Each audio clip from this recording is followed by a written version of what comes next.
Ya pemirsa, kabar Presiden Prabowo Subianto akan melakukan perombakan atau reshuffle Kabinet Merah Putih semakin kencang berhembus. Terlebih lagi Presiden Prabowo berkali-kali menyebut akan menindak jajarannya yang tidak patuh. Apakah ini menjadi sinyal bekal ada sejumlah menteri yang bakal dilengsarkan dalam waktu dekat? Siapa yang tidak mau ikut dengan aliran besar ini, dengan tuntutan rakyat, pemerintah yang bersih, siapa yang tidak patuh, saya akan tindak. Pernyataan Presiden Prabowo Subianto yang baru-baru ini disampaikan di Harlah NU menjadi peringatan keras terhadap jajaran Menteri Kabinet Merah Putih. Presiden mengancam akan melakukan perombakan atau reshuffle terhadap sejumlah menteri yang dinilai masih bandel meski sudah berulang kali diberi peringatan.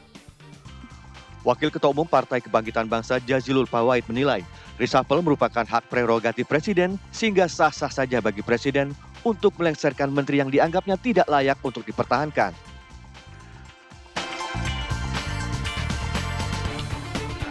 Tentu publik menunggu dari sinyalemen itu. Berapa jarak dari diutarakan sampai terjadinya reshuffle.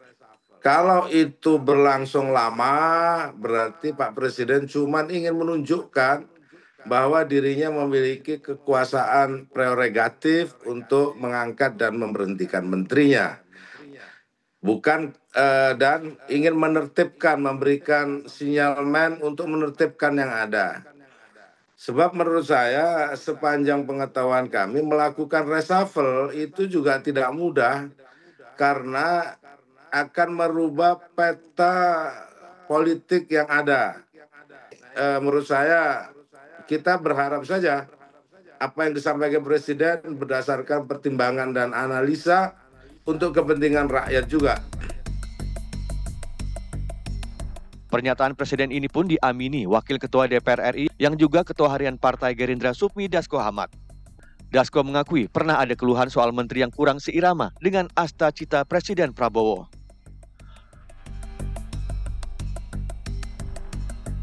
Ya, saya pikir kan Pak Prabowo itu kan orangnya terbuka. Kalau dia sudah bicara terbuka, artinya itu adalah warning kepada pembantu-pembantunya, yaitu menteri, untuk kemudian melakukan evaluasi secara internal di kementerian masing-masing. Sebelum atau wakil menteri, sebelum diangkat menjadi menteri itu membuat atau menandatangani fakta integritas. Di dalam fakta integritas itu tercantum beberapa pasal yang tentunya akan menjadi bahan evaluasi apakah fakta integritas itu kemudian dipenuhi atau tidak dipenuhi. Nah, memang saya ada dengar keluhan sedikit-sedikit tentang masih ada yang kemudian kurang seirama. Nah, apakah itu yang dimaksud? Nanti kita akan lihat seperti apa. Menurut analis politik Panggi Sarwi, publik seharusnya sudah bisa menebak siapa menteri yang menjadi target dilengsarkan berdasarkan rekam jejak selama 100 hari di pemerintahan. Nama itu harusnya sudah ada di kantong Pak Prabowo dong. Sudah, Anda yakin? Harusnya sudah ada. Nggak mungkin enggak. Tetapi kan intinya sekarang nggak ada satupun orang yang berani ngomongin nama-nama. Ya. Karena sensitif kan. Ya. Tapi menurut saya, yang tidak seirama kan udah kelihatan. Kemarin misalnya bongkar pagar laut, Pak Prabowo udah perintahkan, dia nggak bongkar, nggak mau. Itu kan udah nggak seirama. Tanpa kita sebut nama, orang udah paham semua tuh arahnya, intensitasnya. Kalau misalnya juga total ini ya, Kapolrinya juga terdampak misalnya, ini yang kasus-kasus yang terjerat di menteri ini yang banyak masalah hukum juga akan terganggu pasti, ya kan? Seperti? Iya, salah satunya ya adalah yang terjerat ada dugaan kan, kasus judi online misalnya. Itu kan sekarang kan Kapolrinya masih seirama ya nggak ada masalah. Nah itu makanya memang itu kan Kapolri itu bicara tentang bersih-bersih kan.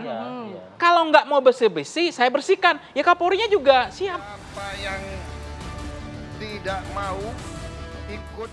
Lantas akankah reshuffle Kabinet Merah Putih benar-benar terrealisasi dalam waktu dekat? Rakyat, pemerintah yang bersih, siapa yang tidak patuh, saya akan tindak. Tim TV One mengabarkan.